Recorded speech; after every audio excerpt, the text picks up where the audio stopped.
Bonjour à vous. Comme d'habitude, si cette vidéo vous a plu, un petit pouce, un abonnement, éventuellement un petit don, lien dans la description. Cela me permet de publier régulièrement si vous appréciez mon travail, bien sûr. Donc là, cette vidéo va être sur le nouveau gouvernement qui a été choisi par Donald Trump.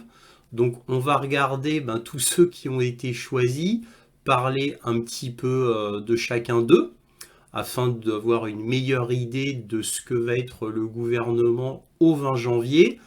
Alors vous allez voir, il y a des choix un petit peu étonnants, d'autres un peu moins, plutôt classiques. Et surtout, donc à la fin, il y aura ma conclusion, mon analyse concernant ce gouvernement, concernant aussi les promesses électorales de Donald Trump, qu'il normalement devrait les tenir. Nous verrons bien. Bref, vous aurez mon analyse à la fin, afin de connaître quelle va être a priori, parce que évidemment, connaissant Donald Trump, ça peut changer du jour au lendemain, mais d'après tout ce qu'on sait, quelle va être sa politique intérieure et aussi sa politique extérieure. Donc nous allons voir tout cela ensemble. Commençons. Alors on va commencer avec un article de la BBC qui nous dit qui a rejoint l'équipe de Trump jusqu'à présent. Donc on va commencer avec la directrice du renseignement national, Tulsi Gabbard, qui était démocrate et qui est ensuite passée républicaine et enfin elle est devenue fervente supporter de Donald Trump. Alors Tulsi Gabbard, c'est une vraie star aux États-Unis, hein. Elle est connue de tous là-bas. Elle a fait énormément de plateaux télé, mais c'est une vraie militante très intelligente, très cultivée, beaucoup de réparties. Et en plus, elle a servi sous les drapeaux. Donc, ouais, c'était un militaire.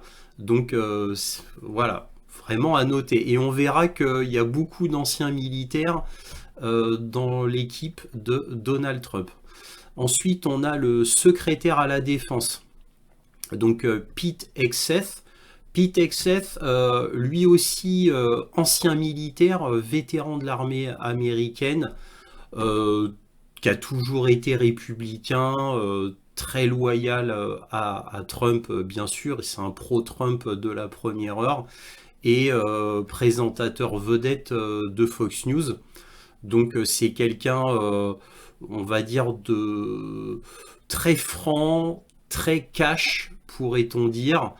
Voilà, c'est vraiment, il représente l'ancienne Amérique, pourrait-on dire, vraiment l'archétype du militaire, hein. Ensuite, on a Marco Rubio. Alors Marco Rubio, secrétaire d'État, donc un poste extrêmement important qui en fait de lui le numéro 2 du gouvernement, puisque secrétaire d'État, c'est quoi? C'est l'équivalent du ministre des Affaires étrangères.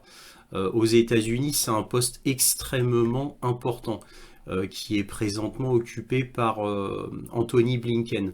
Donc Marco Rubio, lui, il était anti-Trump. Il était vraiment anti-Trump et avec le temps, il est devenu pro-Trump. Alors vraiment, il a fait un choix de confiance, hein, Donald Trump, parce que lui, il était vraiment anti-Trump, hein. Alors il a changé avec le temps et il a rallié tous les points de vue de Donald Trump.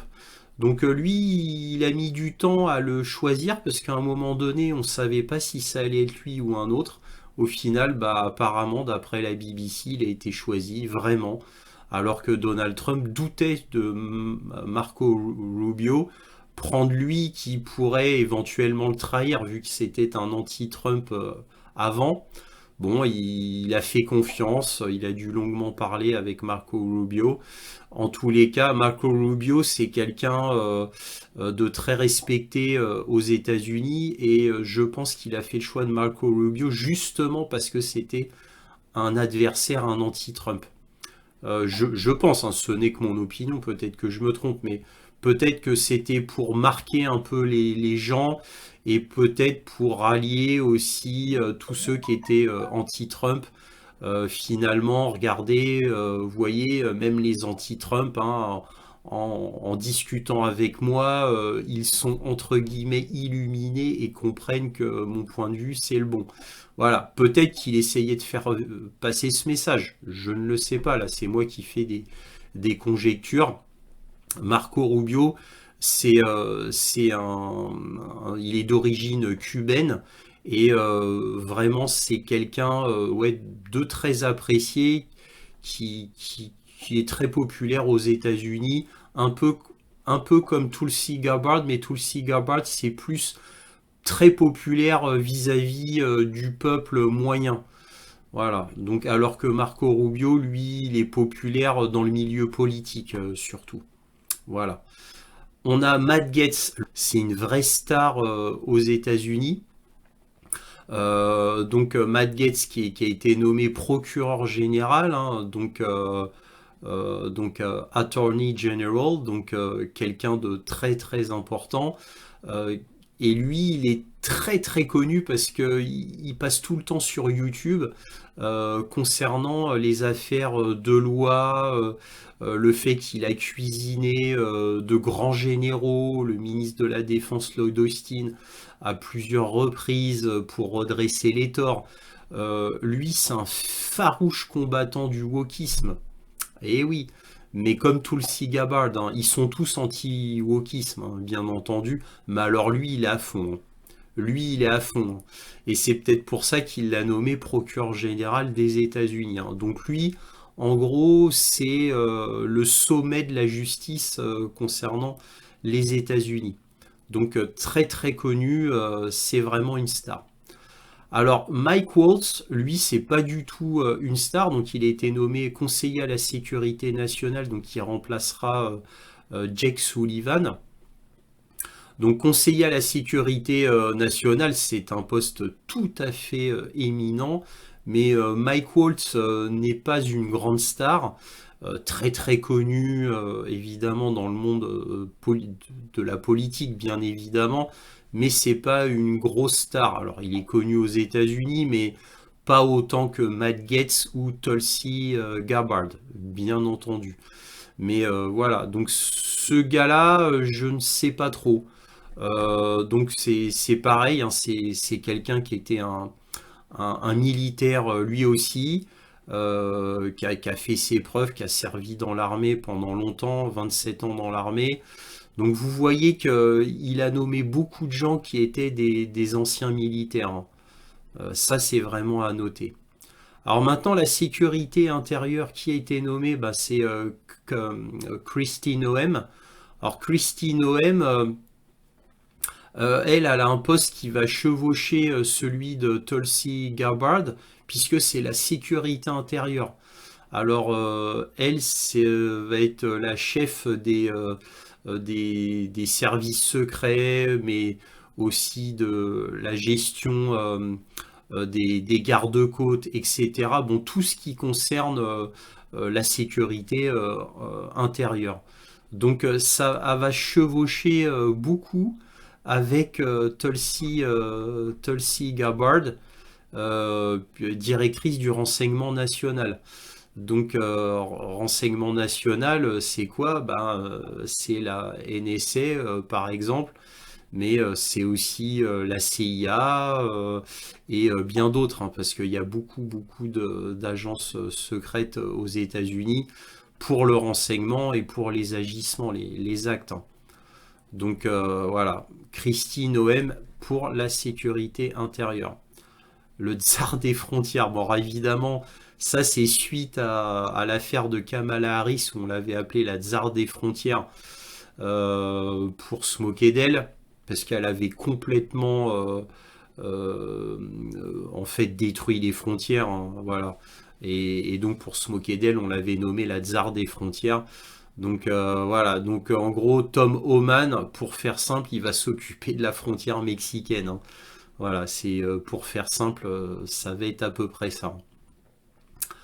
Donc il va s'occuper de tout ce qui est immigration, mais à 90% son travail, ça va être la frontière mexicaine. Alors là, on a Vivek Ramaswamy, et bien entendu Elon Musk qui vont inaugurer un nouveau département, le département de l'efficacité gouvernementale. Donc en gros, qu'est-ce qu'ils vont faire? On va leur demander d'économiser beaucoup d'argent, de supprimer beaucoup d'agences fédérales, voilà. Et qui sait, peut-être même, parce que c'est ce que voulait Donald Trump à un moment, supprimer le FBI et la CIA. Et oui, parce qu'ils étaient sur le dos de Donald Trump. Toutes les agences fédérales étaient sur le dos de Donald Trump, hein. Donc ça a commencé à partir de 2016, hein. Donc eux, ils vont assainir tout ça. Ils vont assainir tout ça. Ils vont assainir énormément la bureaucratie. Ils vont assainir énormément tout ce qui est loi environnementale. Voilà, alors quand je dis assainir, là c'est réduire, hein. Ils vont réduire les lois environnementales, parce que c'est ce que Trump a demandé. Évidemment, lui, il veut du forage partout, pétrolier et gazier, donc évidemment, là, les lois environnementales vont le gêner, surtout que Trump est un climato-sceptique. Alors je dis pas que tous ceux dans son gouvernement sont climato-sceptiques, mais bon, bref.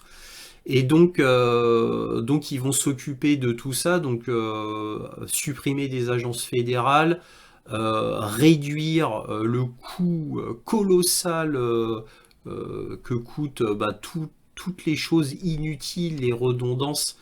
Donc Elon Musk, il a dit qu'il allait essayer de supprimer 2000 milliards de dollars. Donc ça ferait une économie absolument gigantesque. Voilà, le budget de Kamala Harris, c'était de 6500 milliards de dollars. Et donc, Elon Musk a dit qu'il allait réduire de 2000 milliards de dollars. Ah ben, nous verrons bien. Donc, le département s'appelle le DOGE. Voilà, le DOGE. Et donc, eux, ils vont restructurer le gouvernement. Voilà. Donc, ils vont enlever des lois qui sont inutiles, etc. Il va alléger énormément la bureaucratie. Alors évidemment, on pourrait dire que pour Musk, qui a plusieurs énormes compagnies, peut-être que Musk va en profiter pour aider ses compagnies, hein, voilà, je ne le sais pas, hein, peut-être qu'il y a un conflit d'intérêts ici. Je ne le sais pas, mais en tous les cas, une chose est certaine, il n'a pas pris ce poste pour ses compagnies, hein. Ça, c'est certain. Il est extrêmement sincère dans ses vues, hein. Et ce qu'il a énormément fait changer, Elon Musk, le gros déclic, c'est son fils qui s'est entièrement tourné vers le wokisme et qui est devenu transgenre. Elon Musk, à partir de là, il a dit qu'il ne reconnaissait plus son fils. Voilà, donc vous voyez qu'Elon Musk, il est très très anti-wokisme. Alors maintenant, Vivek Ramaswamy, lui c'est une vedette aussi aux États-Unis parce que lui c'est le maître politique, pour moi c'est le meilleur politicien des États-Unis, extrêmement intelligent, très cultivé, il connaît très bien ses dossiers, dont le dossier sur l'Ukraine, qu'il le connaît très très bien. Il a une répartie absolument incroyable. Pour moi, c'est de loin le meilleur. Il a toutes les qualités, ce gars-là. Il est ultra vif, il est jeune. Bref, intellectuellement, c'est une pointure. Voilà, on peut dire Elon Musk c'est le génie de la technologie, lui c'est le génie de la politique. Voilà, on peut dire ça sans galvauder le mot. Vivek, il est absolument exceptionnel. Moi, je le suis depuis plus de 2 ans. Il est exceptionnel et je comprends que Donald Trump l'ait pris dans son gouvernement. Vraiment, ces deux pointures vont vraiment changer la donne. Je pense. Maintenant, nous verrons bien ce qu'ils valent, hein. La ambassadrice des Nations Unies, Elise Stefanik, Alors je vais être très honnête, je ne la connais pas. Donc j'ai envie de vous dire, nous verrons bien. Encore une fois, le point commun de tous ces gens-là, c'est des républicains trumpistes à fond. Et ils ont aussi comme point commun la famille, les valeurs traditionnelles, la patrie, redonner de la grandeur à l'Amérique. Ça, c'est le point commun de tous les candidats, bien évidemment. Alors, chef de l'agence de protection de l'environnement, Liz Eldin, lui, c'est un inconnu que je ne connais pas. Pourtant, je suis les informations américaines tous les jours, mais je le connais pas. Bon, je connais pas ce gars-là, donc je vais pas vous en parler. Mais en gros, lui, son boulot, ça va être de détruire les lois environnementales qui avaient été mises sous Joe Biden. Hein, encore une fois, protection de l'environnement, non. En fait, ça va être la destruction de l'environnement sous Donald Trump. Hein. Donald Trump, lui, l'environnement, il s'en fout complètement. Alors là, attention, Susie Wiles. Susie Wiles, chef de cabinet, elle, c'est une vraie pointure. Elle n'est pas très très connue aux États-Unis, mais c'est une énorme pointure. C'est elle qui a dirigé en réalité la campagne de Donald Trump. Elle est extrêmement respectée. Hein. On l'appelle The Ice Woman. Donc, quoi, la femme froide, pourrait-on dire, dans le sens toujours la tête froide, très calculatrice, ça fait des décennies qu'elle est républicaine, elle a géré la campagne de Ronald Reagan, donc elle est là depuis les années 80. C'est une pointure, tout le monde la craint, tout le monde la craint. Et Donald Trump voit en elle vraiment son équivalent. Il a un respect absolument énorme pour cette dame-là. Donc chef de cabinet, elle va contrôler tout le quotidien de la Maison Blanche, les affaires courantes, celle qui va tout contrôler. Elle a un poste extrêmement éminent. Voilà. Et là, on a un tableau qui résume le tout. Et avec ce tableau, je vais finir avec John Radcliffe qui remplacera William Burns. William Burns qui est présentement le chef de la CIA. Alors, ce John Radcliffe, je ne le connais pas du tout, donc je vais même pas vous en parler. Mais si Donald Trump a déjà nommé le futur chef de la CIA, c'est qu'il y a de grands changements dans l'avenir. Parce qu'il n'était pas obligé, bien sûr, de changer le chef de la CIA. Le fait qu'il l'ait fait prouve qu'il y aura un grand changement dans la politique extérieure. Alors, faut pas oublier déjà qu'il y a des centaines, peut-être même des milliers de bases de la CIA partout dans le monde. À un moment donné, j'avais lu 3600 bases dans le monde entier, mais bon, tout ça n'est pas confirmé du tout, donc à prendre avec des pincettes. Bref, il y a au minimum des centaines, voire des milliers de bases de la CIA partout dans le monde, ça coûte une fortune. C'est exactement comme les bases américaines, hein, il y en a près de 900 dans le monde, ça coûte une fortune aussi. Donc je suppose que la CIA va beaucoup diminuer en puissance parce qu'à un moment donné, en 2016, Trump voulait supprimer la CIA. Donc c'est quelque chose d'énorme quand même. Donc évidemment, il n'en fera rien parce que c'est beaucoup trop gros. C'est le pilier central de l'État profond. Donc je ne vois pas comment il pourrait vraiment y toucher, quoi, sauf à se brûler les ailes. Mais encore une fois, tout cela n'est que mon humble avis. Bref, donc ce John Radcliffe, que va-t-il faire? Je n'en ai aucune idée. Mais en tous les cas, une chose est sûre, la CIA va devenir moins puissante. Elle aura moins de budget parce que ça, Trump l'avait déjà dit il y a déjà un moment de cela dans sa campagne, donc il y aura moins de budget, il va faire des économies partout, Trump, hein, même dans les agences fédérales. Et d'ailleurs, comme je vous l'ai déjà dit, Musk et Ramaswamy vont supprimer des centaines d'agences fédérales si l'on en croit les paroles de Musk. nous verrons bien. Bon, bref, voilà ce qu'on pouvait dire. Alors, il y en a d'autres, hein, mais les autres, bon, sont pas vraiment pas importants. Donc, inutile d'en parler. Et on va passer à la conclusion. Et je finis en beauté en parlant de J.D. Vance, donc le futur vice-président des États-Unis. Alors là, que lit-on? Depuis sa nomination en tant que colistier de Donald Trump, le jeune J.D. Vance a su s'imposer dans le paysage politique en quelques mois. Loin d'être rédhibitoire, ses prises de position toujours plus radicales font du futur vice-président l'héritier idéal du mouvement MAGA et de Trump. Alors je rappelle que le mouvement MAGA, c'est Make America Great Again, MAGA donc.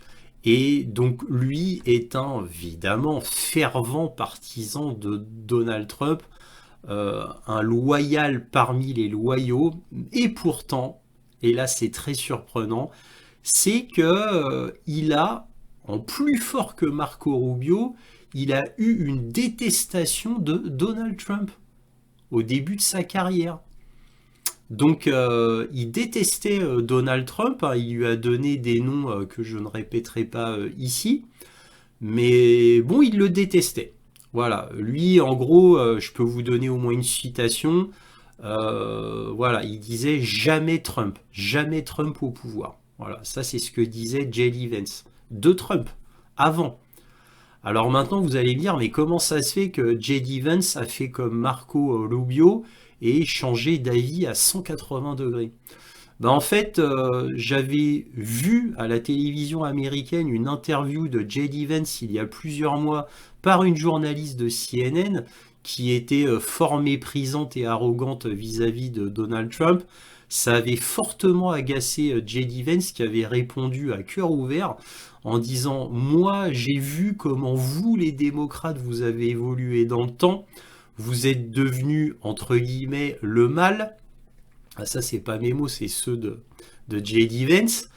Et j'ai vu aussi le Parti républicain s'affaiblir. Et donc, en Donald Trump, j'ai vu le seul vainqueur possible, le seul qui pouvait redresser le Parti républicain et peut-être même l'Amérique. Et donc, c'est pour ça que j'ai complètement soutenu Donald Trump. Et donc, il a été très énervé dans sa réponse. Et en gros, bon, parce qu'évidemment, ça a duré quelques minutes quand même ce qu'il a dit, mais en gros, ce qu'il a dit, c'est que j'ai vu tout le harcèlement que Donald Trump avait subi, et j'en étais très étonné. Alors au début, je pensais que c'était mérité, contre toutes les saloperies qu'on a fait sur Donald Trump. Et après, bah, en fait, ce qu'il a décidé, c'est le rapport de 3 ans du département de la justice pendant que Donald Trump était président des États-Unis concernant le Russiagate, hein, c'est-à-dire on accusait Donald Trump de collusion avec la Russie et cette invention avait été faite à l'époque par Hillary Clinton. Et ça avait très très bien fonctionné et il y a une partie du gouvernement qui sont mis contre lui, bah, le département de la justice, mais il a, comme les démocrates ont mis des sbires partout au sein du gouvernement, à la tête de la CIA, du FBI, de la NSA et de bien d'autres agences fédérales, dont le département aussi de la justice, hein, et d'autres départements, comme le Homeland Security, les services secrets, tout ça. À la tête, c'était des démocrates, hein. C'est Barack Obama, hein, qui a commencé à poser les sbires partout. C'est Barack Obama qui a donné la vraie puissance aux démocrates. Et bref, et donc lui, il a vu tout ça, il a vu cette évolution, il a vu le wokisme, il a vu le harcèlement, il a vu la désinformation, il a vu le fait que le DHS, c'est-à-dire Department of Homeland Security, c'est-à-dire le département qui gère la sécurité intérieure contre les attaques terroristes, les cyberattaques, la désinformation, voulait faire un ministère de la vérité. Tout ça, ça avait choqué J.D. Vance et petit à petit, bah voilà, il est devenu pro-Trump jusqu'à devenir un loyal parmi les loyaux de Donald Trump. Voilà, donc c'était très intéressant à dire, c'est pour ça que j'ai été un petit peu long quant à la présentation, mais il a quand même un parcours atypique à ce niveau-là. Alors que peut-on dire en conclusion? Eh bien tout d'abord, la politique intérieure. Après, on verra la politique extérieure. Quant à la politique intérieure, qu'est-ce qui va changer? Donald Trump nous dit qu'il va virer des millions d'immigrés illégaux. Alors nous verrons bien ce qu'il en est plus exactement dans l'avenir. Mais en tous les cas, c'est ce qu'il dit. Alors lui, le rêve de Donald Trump, c'est de refaire travailler les vrais Américains, entre guillemets. C'est-à-dire ceux qui sont nés aux États-Unis et non pas faire travailler les immigrés. Donc ça veut dire augmentation des salaires, de meilleurs emplois, etc. pour faire travailler l'américain de base et non pas l'immigré. Alors pourquoi il veut faire cela? C'est tout simplement pour ne plus avoir besoin de l'immigration. Voilà, pour les travaux X ou Y, hein, BTP, restauration, hôtellerie, etc. Parce que c'est là où l'immigration, la main-d'œuvre de l'immigration est la plus utilisée. Donc lui, il veut faire travailler les Américains à fond, réduire encore le chômage, parce que le chômage est d'un peu plus de 4% aux États-Unis, mais c'est un chômage à l'allemande, c'est-à-dire ce sont des travails précaires, et quelquefois les Américains doivent avoir 2 ou 3 travails pour boucler la fin du mois. Donc lui, il veut plus ça. Lui, il veut comme dans le temps, c'est-à-dire tous les Américains travaillent, entre guillemets bien sûr, et on aura presque plus besoin de l'immigration. Ça, c'est le rêve de Donald Trump. Alors, autre chose en politique intérieure, lui, il veut redonner à l'armée son statut d'armée. Donc là, il va pas diminuer, d'après ce que j'ai compris, le budget de l'armée, bien au contraire. Bon, en tout cas, le budget ne va pas diminuer. Par contre, l'armée et bien d'autres secteurs vont être très impactés par le changement majeur que veut faire Donald Trump, c'est-à-dire virer le wokisme dans toutes les strates de la société.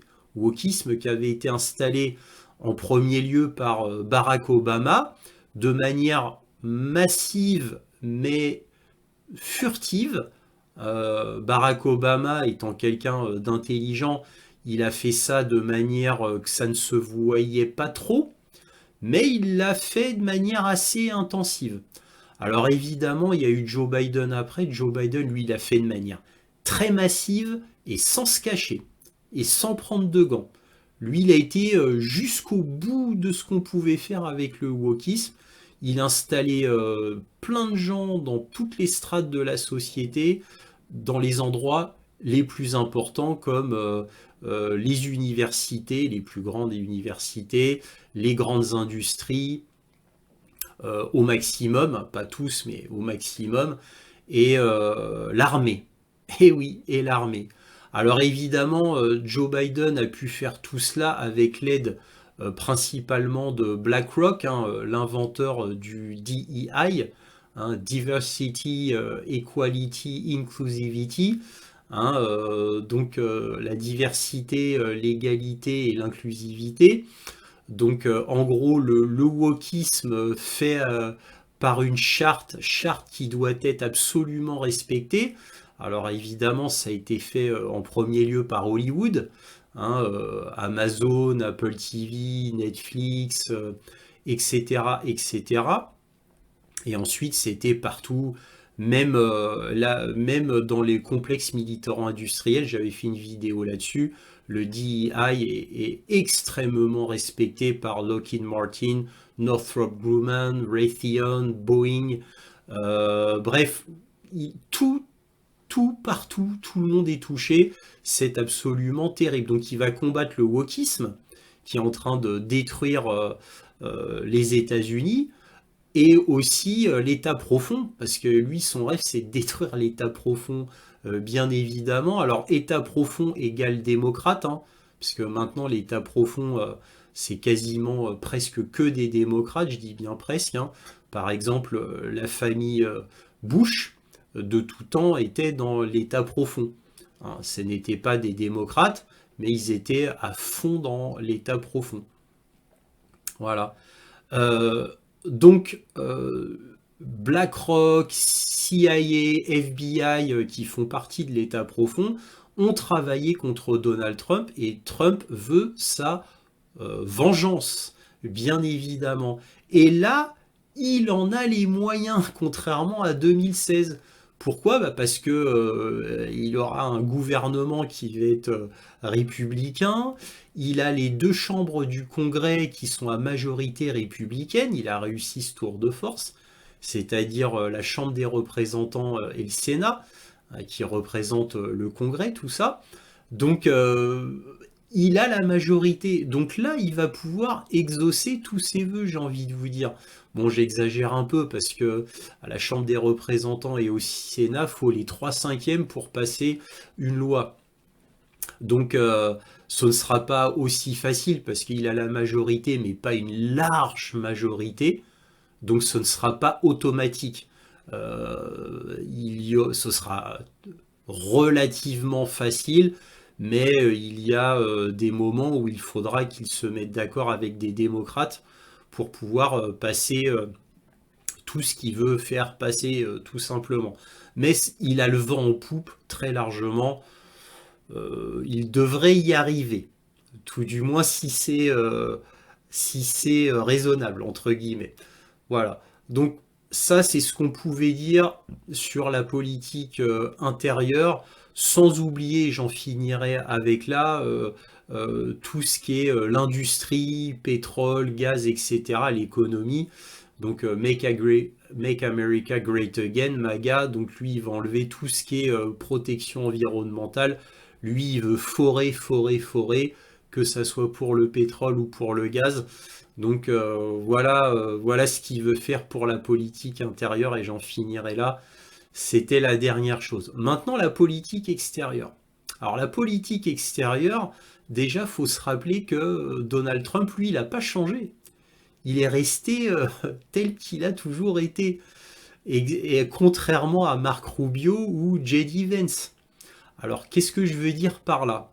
C'est qu'il est toujours aussi anti-Chine, anti-Iran, à fond pro-Israël.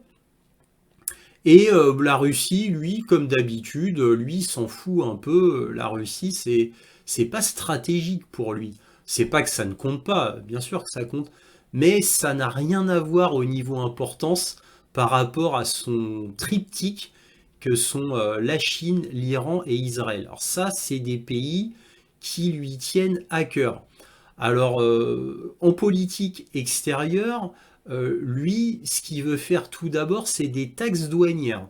Alors, il veut faire les taxes douanières à la Chine, bien entendu, c'est la Chine qui va en prendre le plus cher, hein. La Chine va être très taxée, en particulier sur les voitures, et les voitures surtout électriques, mais pas que la Chine. Bon, voitures électriques et bien d'autres produits, bien sûr, mais pas que la Chine, d'autres pays, dont la France. Il y a plein de choses que Trump veut taxer, le fromage, les produits de luxe. Bon là, le vin encore, on a échappé de peu à des taxes douanières qu'il voulait mettre sur le vin, mais il a pu menacer Macron, Macron qui s'est carapaté, qui a fait carpette et bon, et au final, bon, on n'a pas eu de grosses taxes douanières pour le vin, quoi, des intentions de Donald Trump, hein, voilà, pour les futures taxes. Mais bon, quand il était président encore, Donald Trump, il avait menacé Macron de énormément taxer le vin. Bref, donc en politique extérieure, il veut faire un protectionnisme économique. Il veut supprimer des bases américaines, il veut supprimer des bases de la CIA, il veut économiser un maximum. C'est pour ça qu'il a créé un département de l'efficacité avec Elon Musk entre autres. Bref, donc il veut faire l'Amérique à nouveau glorieuse, donc il y a besoin d'argent pour cela, parce qu'il y a des infrastructures complètement vétuste aux États-Unis qu'il faut réparer, etc. Il a besoin d'énormément d'argent pour refaire une Amérique digne de ce nom.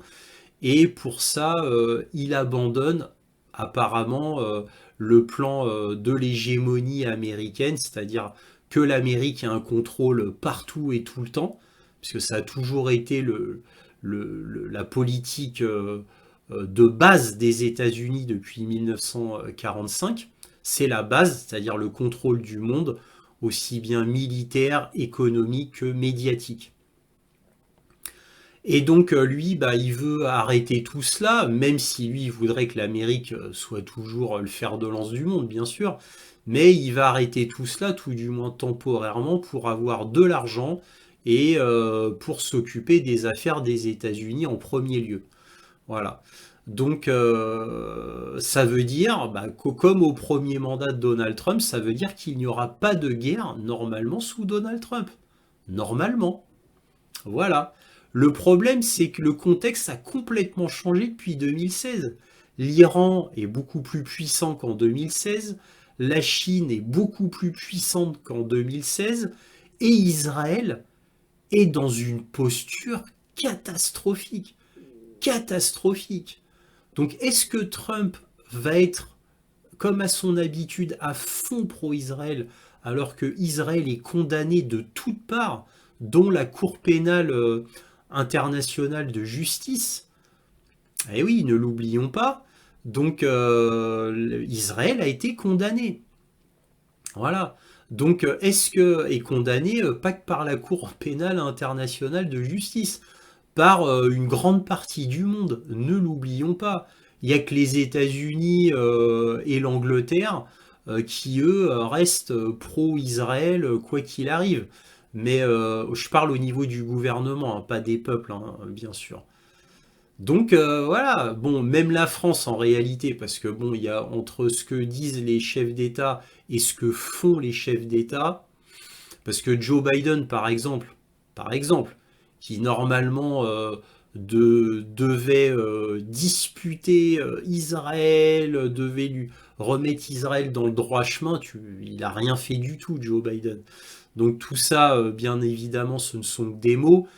Que fera Trump en réalité pour régler le problème d'Israël, puisque Israël s'autodétruit avec sa politique, surtout qu'Israël perd sur le terrain, à Gaza, au Liban, en réalité. Je vous ai déjà montré des articles de Military Watch Magazine, qui est un des sites américains militaires de référence, avec The National Interest. Je vous avais montré des articles qui prouvaient qu'Israël, en réalité, prenait très très très cher de la part du Hamas et du Hezbollah, en réalité. Voilà. Par contre, Israël tue énormément de civils au Liban et à Gaza et en Cisjordanie, comme chacun sait. Bref, donc politique extérieure des États-Unis, guerre économique contre la Chine, hein, il va reprendre ça. Il va se mettre à dos complètement l'Iran, parce que ça, évidemment, il ne pourra pas s'en empêcher. Il déteste l'Iran, hein, parce que... Alors pourquoi il déteste l'Iran? Parce que l'Iran pose problème à Israël. Hein. C'est pas qu'il déteste l'Iran en soi, il déteste l'Iran à cause d'Israël, par truchement, si vous voulez, par ricochet.